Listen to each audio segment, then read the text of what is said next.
since June 6th, there have been 330 illegal aliens that have been arrested as part of these riots in Los Angeles. 113 of those illegal aliens had prior criminal convictions. And overall, and this includes arrests of American citizens, there's been 157 people arrested for assault and obstruction-related charges, including the attempted murder of a police officer with a Molotov cocktail. Democrats like to give the impression that they actually care about people. That's the line they're taking with the rioting that we're seeing in Los Angeles, and that's being planned for the rest of the country. But see, now it's like all the paroled are in California, and they're burning it to the ground. And Democrats, you would think they would care about the country where they live. You would think they wouldn't be okay with this. And you see, Democrats are about that. They don't care what is happening to the lives of decent, ordinary American people, citizens living in cities like Los Angeles. The Democrats of my father's day, they would have cared. They believed in strong borders. Jimmy Carter, who was a terrible president, he didn't just believe in open borders. Bill Clinton didn't either. And yet, here we are. Have you seen the pallets of bricks, of rocks, the organization, the buses that bring these people in, the posters, all in the same handwriting? Now, a question naturally arises here. Who is funding all of this? Democrats and their globalist allies are at it again, and in the process, they're revealing themselves for who they are.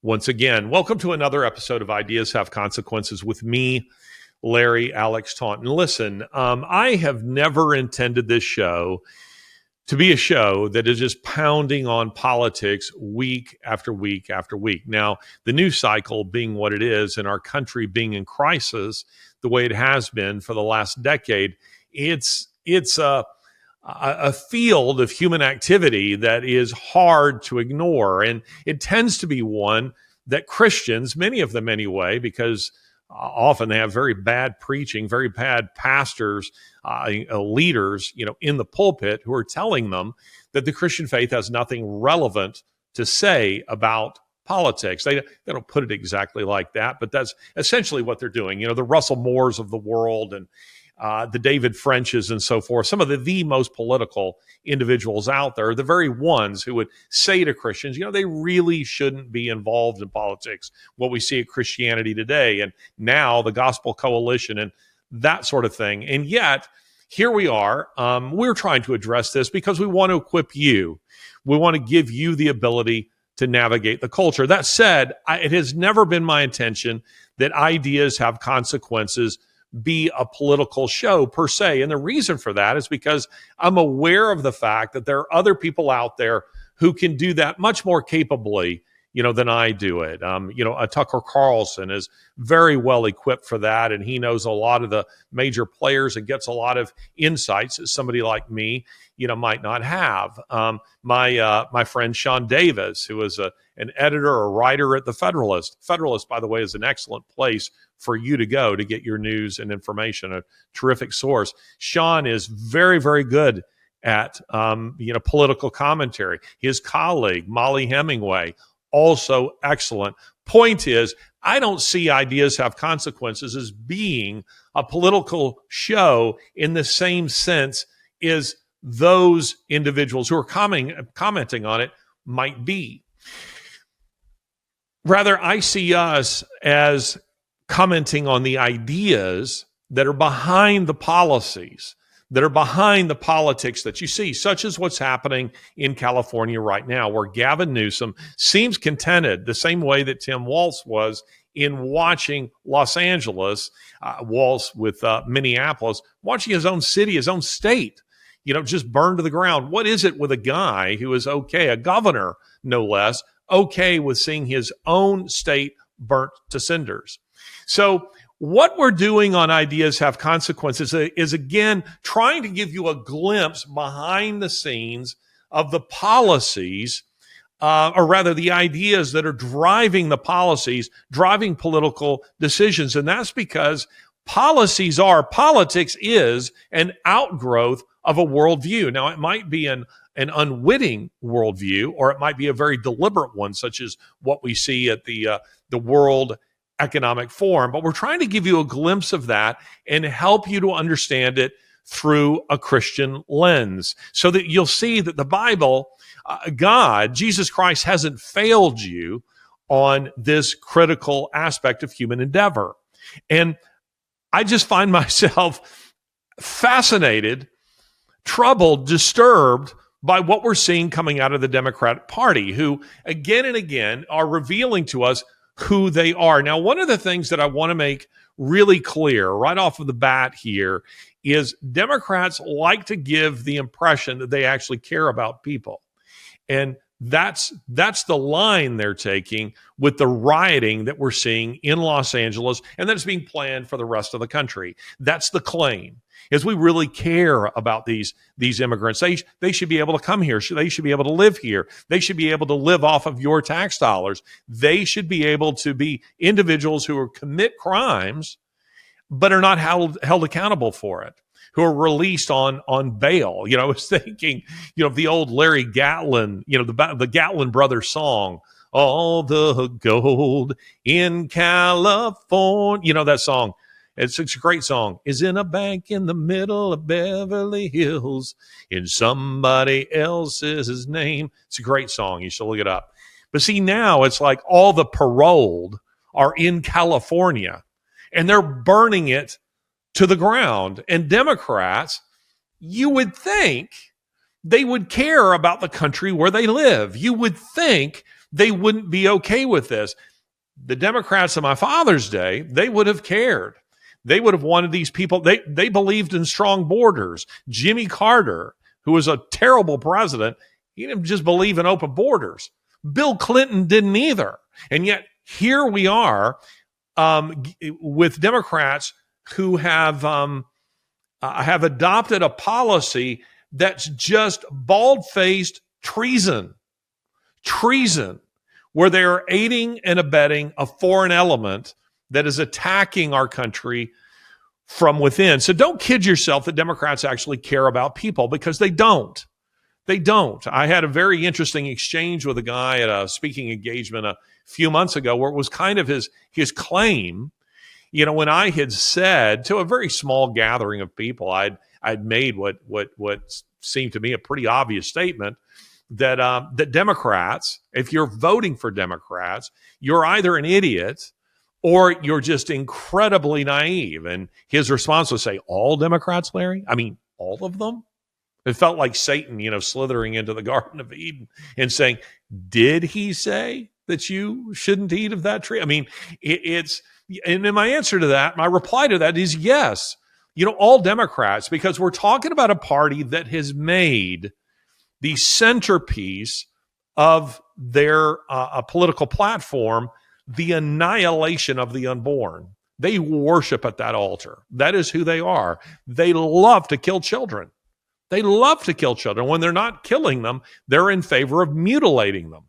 This has become the centerpieces of Democrat policy. But they're also, in favor of, a globalist agenda, the annihilation, of our borders, the annihilation of the rule of law, the eroding, of our Constitution and who we are as a people. You see, folks, the multiculturalism, the way that it was, promoted, for decades in this country, the celebration of diversity has never been about, what's the phrase, diversity is our strength? I mean, do you think that when you see the images, coming out of Los Angeles? Well, of course you don't think that. You look at that and you immediately see diversity is not our strength. And by the way, it's a lie from a Christian point of view. The argument that diversity is somehow our strength, it's a lie. The Bible does give a picture to the Apostle Paul of a diversity of gifts, but all of them under the lordship of Jesus Christ, meaning that they're all being used for a common end, and that is the building up of the body of Christ. So you have a wide variety of gifts all being used for the same purpose, for the same goal. But I think it's Confucius who said this, and he never met the Apostle Paul, but he understood this principle. He said that he who sets to work on a different strand destroys the whole fabric. He who sets to work on a different strand destroys the whole fabric. And that was Paul's point. And it's my point here that diversity for diversity's sake is not our strength. That just leads to, fragmentation of the culture. It leads to conflict. Diversity has always been, from the left's point of view, no matter how they sold it to the American people, indeed, they sold it to the Western world in this way, has always been about the destruction of the West. And that's because they have understood in a way that sometimes Christians and people in the West themselves do not understand, that the Christian faith undergirds, it is the basis for Western civilization as we know it. Now, I'm happy to debate that topic publicly or privately, because there's just no getting around it. Our society isn't based on, vague Greek ideals. It is based on the Decalogue. It's based on the Ten Commandments. Western civilization, as we know it, is an outgrowth of the Judeo-Christian worldview. And I know there are plenty of people say, no, it has nothing to do with the Judeo part. Sure it does. The Old Testament, the Decalogue, the Ten Commandments, that is a part of Western civilization, as well as the teachings of Jesus Christ. Now, as a Christian, of course, see those two books as really a single book. But for argument's sake here, all of that has led to the rise of Western civilization as we know it. It's led to our art, our literature, our laws, the rise of science, the rise of capitalism, the rise of democratic states. All of that can be tied back to the Bible. And the left knows this, and they have set about to destroy it. And the way that you do that is to import a foreign element.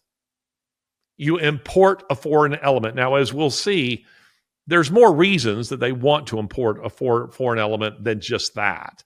But that is certainly one of their reasons, to destroy Western civilization as we know it, so that they can construct on the ashes something completely different. And what they will create in the aftermath, in a post-Christian world, what they're trying to create right now is a single state party that they dominate, and that is globalist in nature, godless in nature, and anti-human in nature. Now, I don't want to chase too much of a rabbit trail here, but I tweeted a little thread just a few days ago that didn't get much visibility, and probably because most people haven't seen the show and thus maybe weren't that interested, didn't see where I was going with this. But Lori and I were watching on Netflix a TV show called Department Q. It is a new TV series, 9 or 10 episodes. And it is set in Edinburgh, Scotland, and it's a detective show. It's sort of cold case murders. And one of the things that immediately struck me upon watching this was that this film, like so many that I have seen in recent years, it just seems to be getting worse and worse. We've had this trend for 20 years, but I would say it's intensified in just the last 5. And that is where almost every scene, even during daytime, is filmed in low light, almost in darkness. Now, darkness need not be in a film. It need not be sinister. It need not be depressing. It might convey mystery. It might convey romance or nostalgia. It can even convey hope for the coming dawn. But in these modern films, so many of them, with their kind of dystopian, landscapes and their anti-human architecture, the rooms and the darkness, they're depressing. They're very depressing to watch. And I don't think that they're filming them. I'm speculating here. I haven't talked to any of the directors or the producers or the writers. I don't think that in the case of Department Q, that's necessarily what they set out to do. In fact, at times, the show, while it's dealing with a heavy subject, is meant to be humorous, even whimsical at points. But they fail to achieve it because it's all done in darkness, depressing darkness. Lori jokes that my wife, she jokes that I'm solar powered. I'm from the American South, and here we get north of 200 days of sunshine a year. We get a lot of it. And I love sunshine. I love light. I love windows. The natural light flooding in to my home. I would find it depressing to be working in some sort of subterranean, office environment, such as in Department Q. But in this particular show, as I say, I don't think they set out to do it. I think that what has happened is that this is a natural outgrowth of a worldview that they have adopted that's fundamentally anti-human. And that, ladies and gentlemen, is what the Democrat Party is. That's the world where we're moving towards. And we're seeing it reflected in our popular culture. We're seeing it reflected in music and in media and in Hollywood TV shows. It's starting to come out where we find individuals moving in a world that feels in some way, the very atmosphere of it feels like it is an assault upon the soul.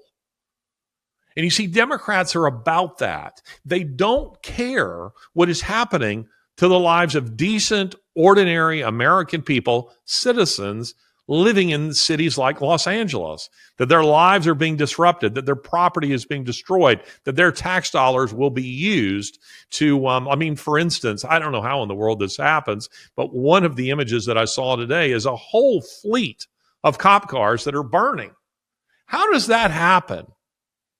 Having been in some pretty tight situations abroad in South America, Central America, and Africa, the last thing I'm going to abandon is the SUV that I'm riding in, especially if I'm armed. Now, I might have to do that. It might be that the tires are shot out, or we're stuck, or we can't move forward, or we can't move back. But it's going to require something very drastic for me to abandon the automobile. How is it that Los Angeles police officers park their cars neatly beneath an overpass where these terrorists, I started to call them domestic terrorists, but they're really not domestic terrorists. They're here domestically. They're here in our country, but they're a foreign element, and they should be treated as hostiles. They should be treated as an invading force, and thus lethal force should be used against them, in my opinion.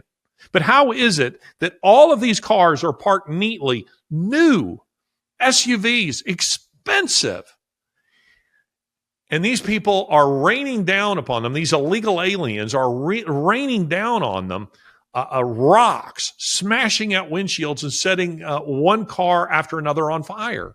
How does that happen? Unless you are somehow cooperating, unless it was pre-planned, it was all staged. And that's what this is looking like. But again, Democrats don't care.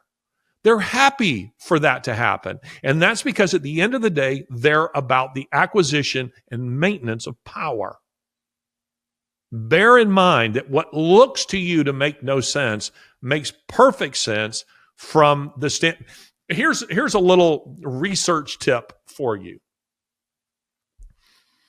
When you're dealing with something like this on this kind of scale, or it might just be at a personal level, the behavior of an individual, unless you know them to be, actually nuts, where their behavior is irrational, the thing you're looking for is what thesis, what ideology makes sense of their behavior. And if the conclusion that you're arriving at is an irrational one, and you're not dealing with people who are actually, truly clinically insane, then you'll probably have arrived at the wrong answer.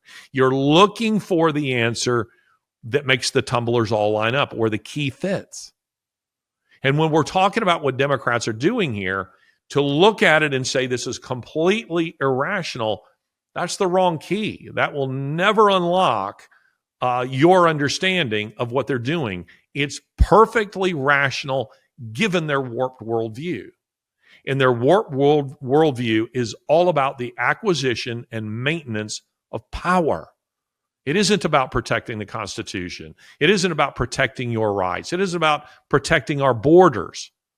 Listen, these are individuals just like the sorts that I see at the World Economic Forum. And this is why, again, I told you, I think there are those who are, when they're dealing with policy and they're dealing with politics, just pure politics, who I think their commentary is better than what I can offer you. I don't think there's anybody who can offer you better insights into the ideas that are behind this. And that's because we're working on ideas have consequences at both ends of the conveyor belt here.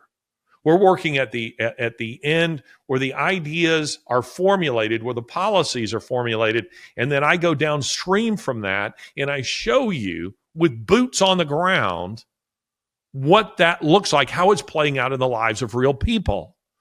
Hence the reason that I would be at places like USAID in Cairo and following for 5 years these caravans all over South America, Central America, straight up to our border, so that you can have clarity of what's going on, so we can understand not just the fact that they're coming, we already knew that, but that we understand the ideas behind this. What are the drivers? What's happening? What's somebody thinking that is leading them to do these kinds of things? That's what we do here on this show. And I'm here to tell you that when it comes to Democrats, when it comes to their globalist allies, so it's not just Democrats, it's not just leftists within this country, it's around the world. They're working in unison with one another. They have similar goals, and here it's to attack Donald Trump. But what they're trying to establish here are a couple of things. First, they want these illegals in this country, again, it's perfectly rational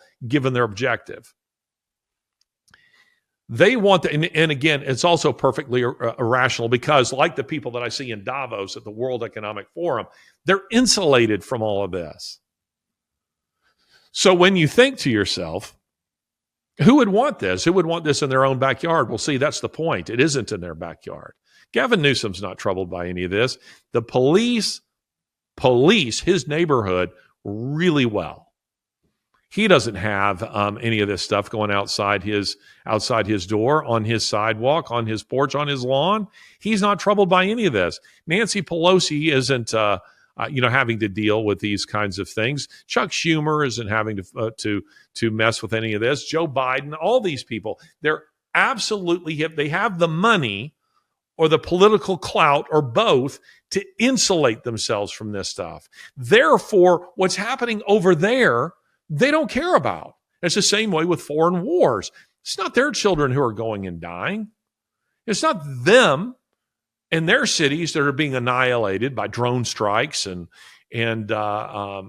warfare. They leave that to other people. That's how they think. And as it relates to these illegals in our country, the way they think is this. They want them here for two reasons. One is because they want to flip. This is obvious. You know this. I've said it many times. They want to flip red states blue. They want to flip red states blue. And how do you do that? Well, just as you might pack the Supreme Court, you pack the voter base in a given red state with your people who are going to vote for you. And the illegals are going to vote for Democrats, not because they're necessarily in favor of the rest of their sordid agenda, but they know that they're going to do the kinds of things they're doing right now to try to keep them in the country. And they know that Trump's plan is to get them out. So they want to flip red states into blue states and turn America into a permanent single-party system where your vote doesn't count. That's what's happened in, all over Europe, with rare exception. It's essentially a one-party system. Britain, for example, your vote really doesn't matter. Here we are a decade after Brexit, and Brexit hasn't happened. The people voted for Brexit, and yet Brexit hasn't happened. The British government has conspired against the will of the people at every turn, from Brexit to open borders, and they've done it because they don't care about the people. So that's one of the things that's going on here. They want to create a single party system, a single party state here. The second reason they want these people here is to create societal disruption. Now, this is something that I think is missed by a lot of people. Again, speaking as a historian, I don't care if it's the Assyrians, the Babylonians, the Persians, the Greeks, the Romans. What they did was that they're trying to hold together. Empires are by nature made up of diverse peoples, diverse languages, diverse religious and ethnic groups. And to keep those people from organizing against the state, against their overlords, what they did was they would move whole populations from one part of the empire and settle them in the midst of a foreign element in another part of the empire, and vice versa. And what that did, we see that in the Bible, by the way, and what that did is it creates societal disruption at the lowest level of society, so that people are warring with one another. And so, and while there were negatives, it was deemed by the state to be a net gain because it meant they couldn't organize against them. You see, so if the Jews and the Greeks are constantly engaging in some form of violence or societal strife with one another, it means they're not organizing against their Roman overlords.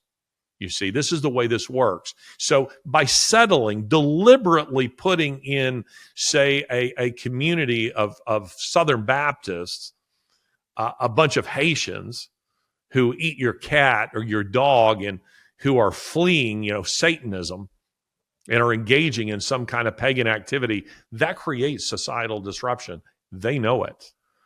Putting Muslims in Dearborn, Michigan, did precisely what they knew that it would do. It creates societal disruption, and it really has there on a major scale. Same thing is happening all over Europe. That's the goal.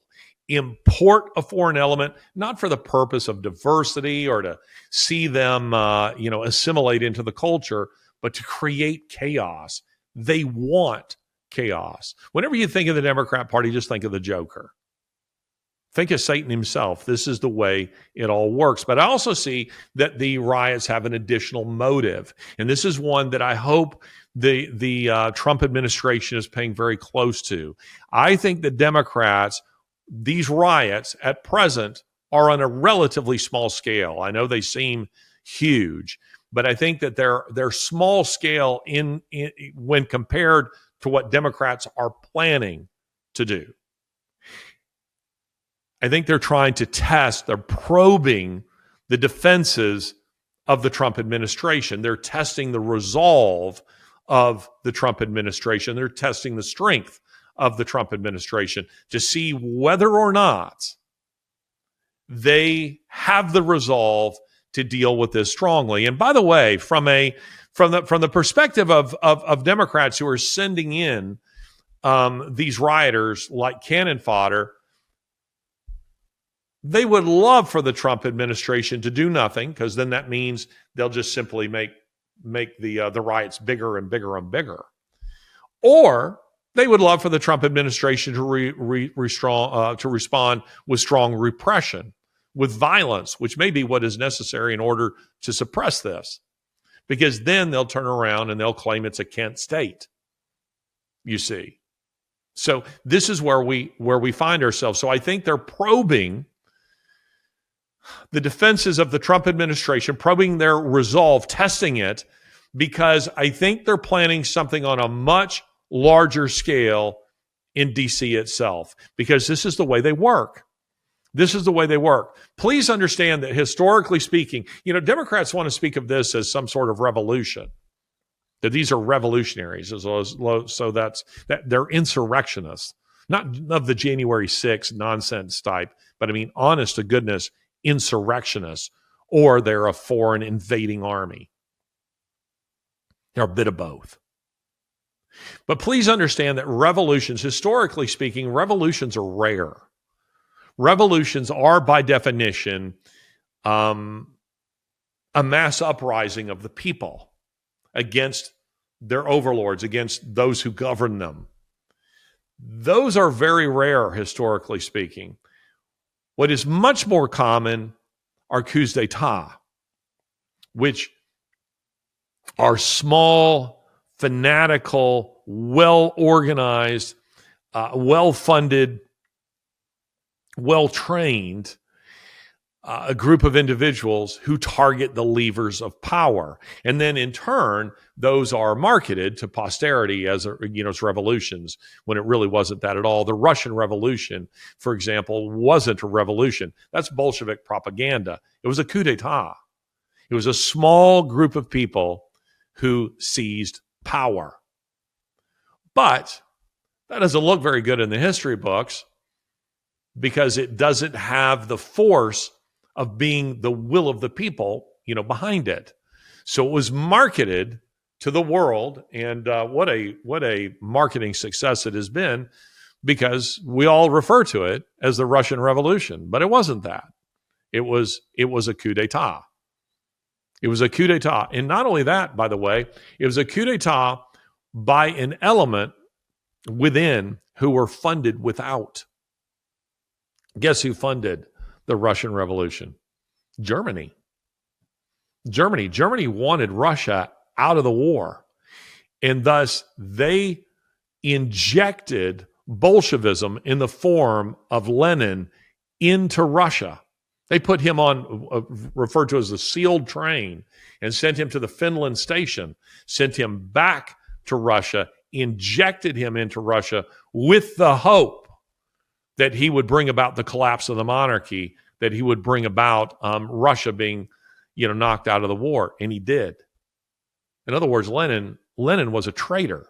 That's what's going on here. You see, these things tend to follow something of a pattern, and we have individuals who are being funded within by foreign elements, but they're also being funded by your tax dollars. But we'll come back to that in just a second. But do bear in mind that a coup d'etat is usually carried out by a small fanatical element who are devotees to some sort of radical ideology. So, it could be Marxism, it could be fascism, it could be globalism, whatever. But that's what we're dealing with here.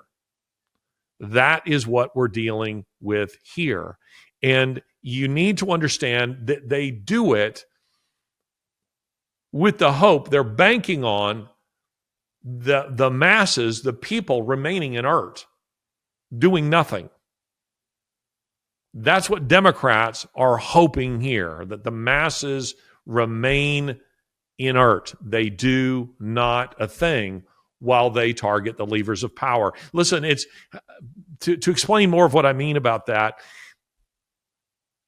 Taking over a country doesn't require necessarily that you have an armed force that numbers in the millions, and thus you frontally assault a country, you frontally assault a society.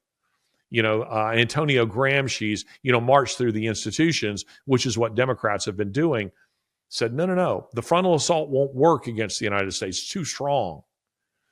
You have to attack it from within. You have to attack, as Marx said, you have to attack the family. You have to attack their religion, the Christian faith. You have to attack their institutions. You have to capture their educational institutions. And Democrats have been very good at this. You see, Democrats don't care about the will of the people. They don't usually win when it comes to a referendum. They knew this, and when it related to things like gay marriage, they weren't going to win a referendum. So what they do is they target the levers of power, more specifically, the levers of coercive power. So the judiciary, have we seen the judiciary radicalized in recent years? Has it been used to stymie the Trump agenda? Oh, it has. Have we seen the military radicalized with guys like General Milley and the people all meeting in dresses and this sort of thing who are guys? Have we seen that? Oh, I think we have. Have we seen it with all the pride stuff? We have. Have we seen police radicalized with defund the police? You see, all of this, the goal in this was to radicalize them by purging them of their conservative elements. You see, traditionally in the United States, the most conservative institutions in the United States are the police and the armed forces. The left couldn't count on either of them to siding with them in a coup d'etat. They couldn't count on them. And that's because they're traditionally conservative elements, meaning patriotic, meaning much more likely to adhere to the Constitution. So they purge them of those conservative elements, and they recruit replacements who match the new ideology. That is what they've been doing. That's what defund the police was always about. That's what it was always about. And that's what they've been doing. So they target, again, the instruments of coercive power, the judiciary, the police, the military, and then they penetrate other elements of society as well, as we have seen. But this is the way it works. This is the way it works. And Democrats are, I think, planning something much bigger, and I think they're planning it for D.C.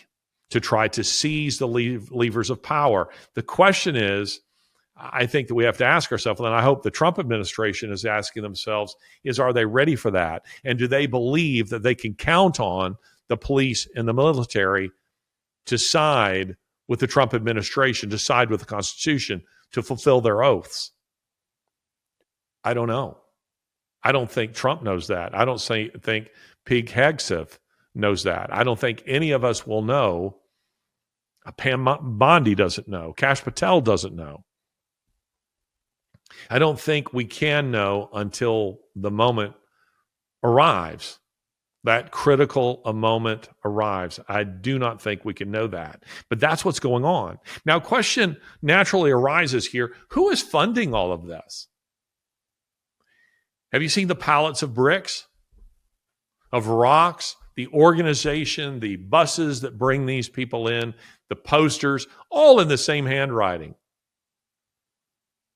I mean, it's those individuals who are holding them typically are not the one making their own posters. They're handed these things and said, get out there. Here's a brick. Go throw it through a window. It's well funded. It's well organized. Who's funding it? Who's funding it? Now, a lot of people love to go to the traditional boogeyman, and that is George Soros. It's not George Soros. I'm not saying George Soros plays no role here. Surely he does. But George Soros doesn't have the kind of money that's necessary to fund all the stuff that we're seeing. George Soros, as billionaires go, he's small potatoes. He's nowhere near, Bill Gates level or Elon Musk's level. George Soros is worth about $8 billion. And he's not particularly generous. What he does is he weaponizes your tax dollars. So it's not George Soros's money, because it's chump change. It's your money. It's your tax dollars. You see, Democrats, pre-election, they hedged their bets and salted away trillions of dollars for their war chest in the event of a Trump victory. It didn't mean that they thought Trump was going to win. Maybe they did. But they were hedging their bets against that possibility. And thus, they moved out of government $4.7 trillion. Yes, that's with a T. $4.7 trillion, according to Doge. Here's the headline from The Independent, but you'll find it anywhere. Doge claims it found $4.7 trillion in Treasury payments that are untraceable. This is from February of this year. You may remember that headline. So when people online keep asking the question, where's the money coming from? Democrats, fearing the possibility that Trump would win the election, they knew that if he did, he was going to try to shut off the flow of money. And in large part, he has. Again, radicalized judges have forced him to turn it back on in a few instances. But Democrats know that's not a long-term solution. That won't last. That's just a stopgap. That's just to cause disruption. They know that they could no longer rely on getting the same kind of money they need for their war chest to carry out a war against the American people, against the Constitution, against the Trump administration. They knew that. So they began salting away trillions of dollars, enough to see them through 4 years of Donald Trump. And just to be clear, we're already through 1/8 of his term. So time's a ticking. We have to make hay. We have to shut down this corruption while we can. That is very, very important. But again, their war chest is huge, and it's your money that they're using against you. That's what's happening here. And this brings me back to USAID. I feel like I just keep beating the drum on this because USAID is still operational, and it is being used to launder a lot of this money. It goes into the USAID laundry machine and comes out and goes to the various globalist tasks, policies, agendas that they have.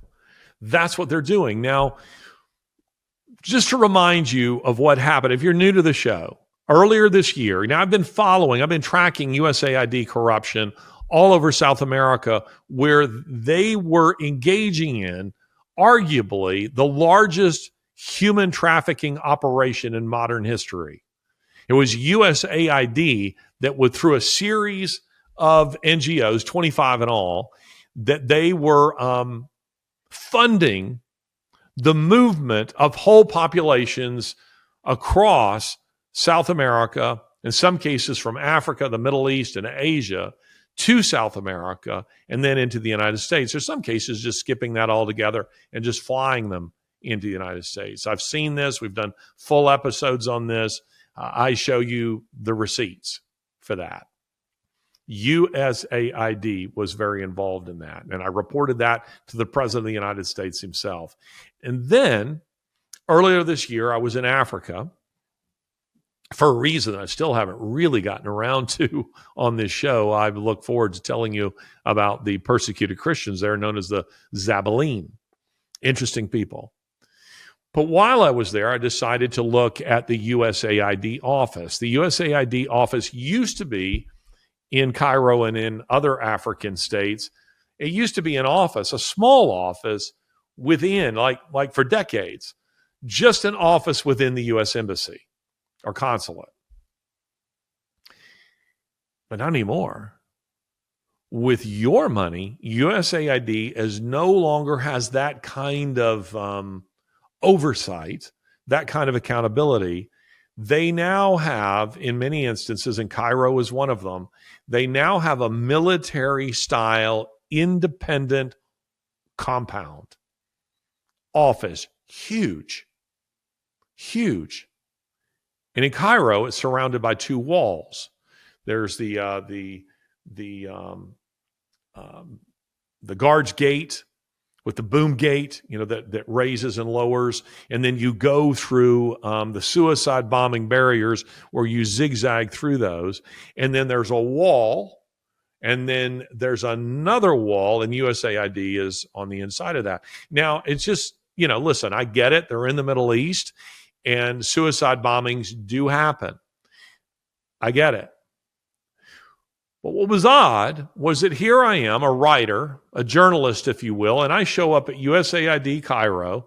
I didn't climb their walls. I wasn't using any, Tom Cruise Mission Impossible, rappelling cables. I wasn't climbing through ventilation shafts. I went straight through the front door, and I said, I'm a writer. I'm here. I've been covering what USAID is doing, and I just want to know if you're complying with the order of the President of the United States to shut down. And they went sideways and tried to detain me. I left. A few days later, I came back, but I did not enter into the compound. And this is what happened. What's he saying? Stay here.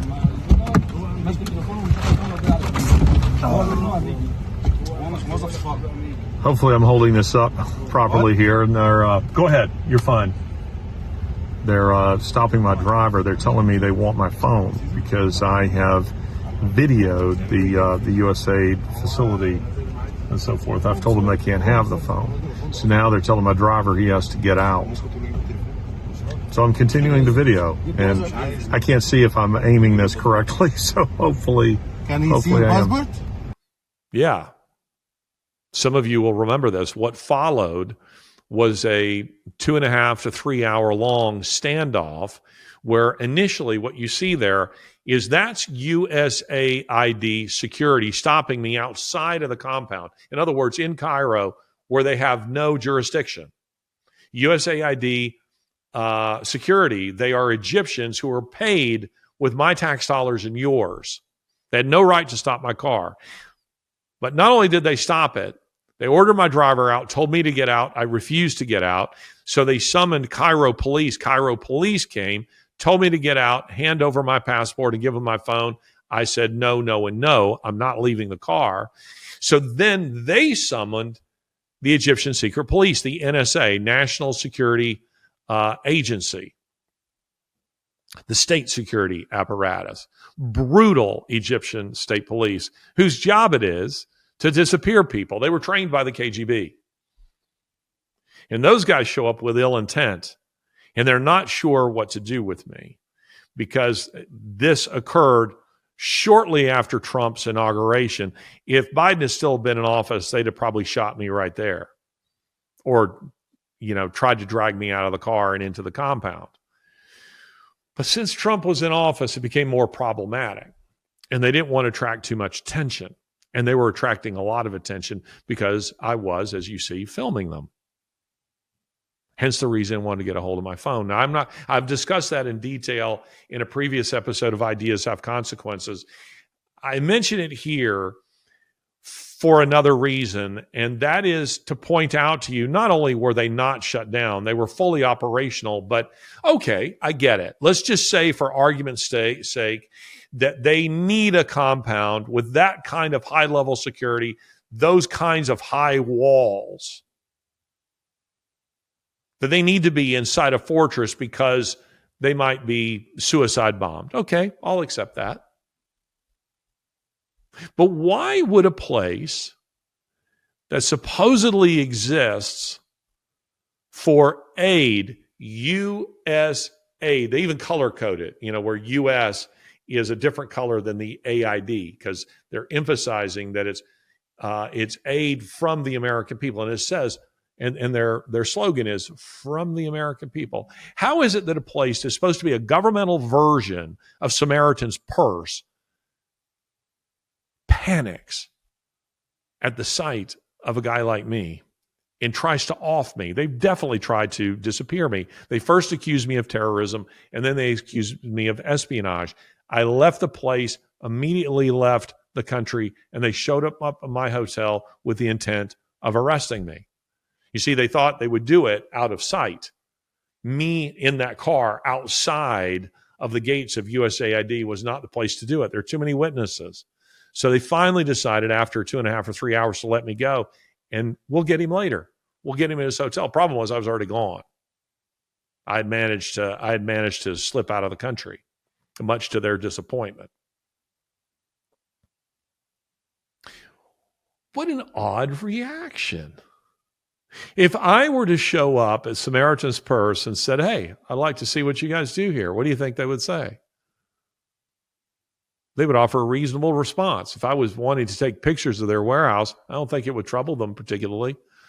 I mean, it's supposed to be at USAID. It's supposed to be things like pallets of grain and rice and canned goods. Aid, USAID, from the American people. That's what it's supposed to be. But of course, we know that it isn't, because we know that it's a forward operating outpost for U.S. intelligence services operating against Israel in that particular instance, no doubt giving aid to Hamas. Indeed, I'm not sure that the office itself isn't being run by them. But as it relates to this, this is USAID, an out-of-control agency, the head of the snake here, that is funneling money back into the United States for ill purposes to topple this existing government. Yes, I said it. That is what they want. They want a coup d'etat. That is what they're aiming for. And they're aiming to seize control of the levers of power. Again, you don't have to have control of an entire warship if you control the rudder. You don't have to wrestle a horse to the ground. You're going to lose that battle. It's far too strong. But if you control the bit in the mouth, that's the way they operate. They target the bit in the mouth of the American people, the bit in the mouth of government. I hope the Trump administration is prepared for what we're seeing in Los Angeles on a small scale. They're going to try to do in D.C. and in other parts of the country on a much larger scale if they think they can get away with it. And that's why I say they're probing right now. They're probing to see what will the response be. What will they do? Will they squash these riots? Or will they let them go? In which case, we will make them bigger, better organized, and it won't just be about the burning of cars. It won't just be about the destruction of property. It will be about invading government offices and seizing power. That is the goal here, ladies and gentlemen. That's what this is all about. And USAID is playing a role in this still. I received a call after Cairo from a member of our government, very high in our government, who asked me what is going on at USAID Cairo. What's going on with USAID in South America? Think about that for a minute. USAID is a federal agency. And when members of the federal government are asking me what is going on at a federal agency, you begin to see the depth of the problem. You see, again, Democrat operatives have infiltrated various aspects of government bureaucracy. So when we're talking about the deep state, which people talk about as though we're talking about some kind of big conspiracy theory. I don't know what others mean by deep state, but what I mean by it is this: an unelected bureaucracy that is deeply embedded in U.S. government and is hard to get out. That's what we're talking about, sort of a permanent, corrupt, unelected body who are trying to govern this country even though they weren't elected to do it. That's what we're talking about. And USAID isn't the only government government agency that this applies to, but it's one of them. It's a major one. $50 billion a year that we know of has flowed through USAID with little or no oversight as to where that money goes. We know that it's been used to fund terrorism abroad. Why wouldn't it be used to fund it domestically when they're using it, when they're funding the invasion of the United States? We know they've been doing that. I've shown you that they've been doing that. So that is what's going on. Ladies and gentlemen, again, where's the idea here? What's the idea? Well, here on Ideas Have Consequences, we're trying to point those out to you. And the idea that's going on here is fundamentally an anti-Christian one, because these are individuals who are not about the rule of law. They're not about our Constitution, which is rooted in, again, a Judeo-Christian worldview. They're not about that. They're not about the family. They're not even, at the end of the day, about the economy. They are about power, acquiring power and maintaining power. That's what these riots are about. the irony is a lot of these people who are participating in it, if you've ever been near a riot, and I have, a mob mentality is a real thing. Some people will participate in them without even knowing what they're about, just because they just like destroying things. They like violence. Let's say the Red Sox, win I don't know if this happened when the Red Sox won the World Series. Probably did. Seems like it happens all the time. But the Red Sox win the World Series and a bunch of fans go out and flip cop cars and set them on fire. We see that kind of thing. And it happens not so much for ideological reasons or even a celebration. It's because there's a mob and they're pretty confident because it's a mob, they can get away with it. And there are people who are, their civility is always just a veneer. It's very, very thin. And when the opportunity arises for them to be uncivil, they seize that opportunity. So there's that element within these riots. Then there's another element that are ideologically driven, meaning they hate the United States. How many signs have we seen that say, F America? That's what they're about. I mean, they're being driven by that. So some of them are fascist, some of them are Marxist, some of them are globalists, and some of them are just elements who see the opportunity to get paid to destroy things and steal things. They see that possibility. But all of this is quite demonic. It's really quite demonic. And the American people have to find their courage, they have to find their resolve, and they have to see this through. They have to give support to the Trump administration that's fighting this. This is not rooting out the deep state, and this is all being driven by the deep state, isn't something that's done in a weekend. It's not something that's done in a year. This is going to take all of Trump's term and maybe the next term if we can get somebody like a J.D. Vance or whoever in office. It may even stretch into that because this is a war. And unfortunately, unlike the other wars the United States has fought, be it the American Revolution or the American Civil War or the world wars, this is fighting against a domestic element. I guess you could say the American Civil War was fighting against a domestic element, but in a very different way than what I'm talking about here. This is fighting an enemy within that pretends not to be your enemy, that is working against you. This is part of the problem that Trump is having. Can he trust his own Justice Department? Can he trust his own judiciary? Clearly not. Can he trust the Supreme Court? Clearly not. Can he trust his own ambassadors? Can he trust his own cabinet? That's where we are. And that's why the American people have to continue to lend their support. And we cannot be, coming back to a point that I made here about the distinction between revolutions and coups d'etat. To use the plural sounds a little weird. Coups d'etat. In a coup d'etat,